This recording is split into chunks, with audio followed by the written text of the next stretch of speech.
Tonight, did the TBI issue an Amber Alert fast enough in this case? We had been talking to people that had connection to TBI trying to get it pushed through, and they would not push it through. Quinn's family waited nearly 2 days before the Amber Alert was issued.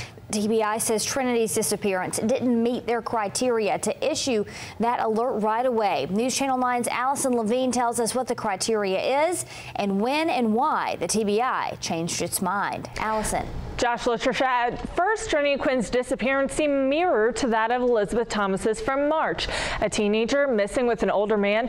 One key difference, this time, it took the TBI an extra 24 hours to issue an Amber Alert.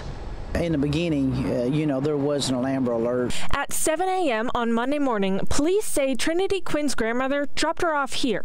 The 15-year-old was supposed to hop on a bus to school, but never did. The high school verified that she never showed up to school that day. That's when Dayton police got involved. We began a search, and then basically we learned that she was apparently had left with the Mr. Clark. He's described as a close friend to the family. She called Daniel Uncle Danny. On Monday afternoon, Dayton PD called the TBI. This TBI document lays out how local police get the TBI involved when they think an Amber Alert is needed. In the beginning, to be honest with you, on Monday, it just didn't meet their qualifications of an Amber Alert. Those qualifications, age of the victim and threat of danger. They take issuing an Amber Alert very seriously, and so, when they feel like that a child's in danger, they will issue one. By Monday night, the TBI says they didn't think that was the case for Trinity.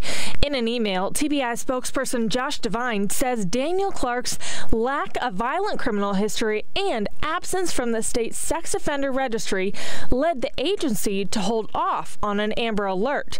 But Trinity's cousin points out Tad Cummins didn't have either of those. It was the same criteria. It was an older man, a girl who supposedly went willingly, and a figure of authority. The TBI issued the Amber Alert for Trinity after police identified the pair in surveillance video from a gas station homicide in Nashville.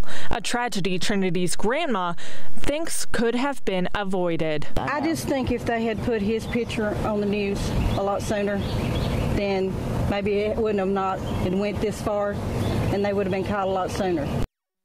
Dayton police issued an endangered child alert on Tuesday night. The TBI can also issue one of those and did for Elizabeth Thomas, but said Trinity's case didn't meet the criteria at that time. According to the TBI, Elizabeth Thomas's Amber Alert was issued after a warrant for Tad Cummins' arrest. Thanks, Allison. Within 2 hours of Trinity's Amber Alert being issued this morning, a dump truck driver spotted the 15-year-old on the side of the road in Nashville. His tip and quick action led investigators to the wooded location where they found the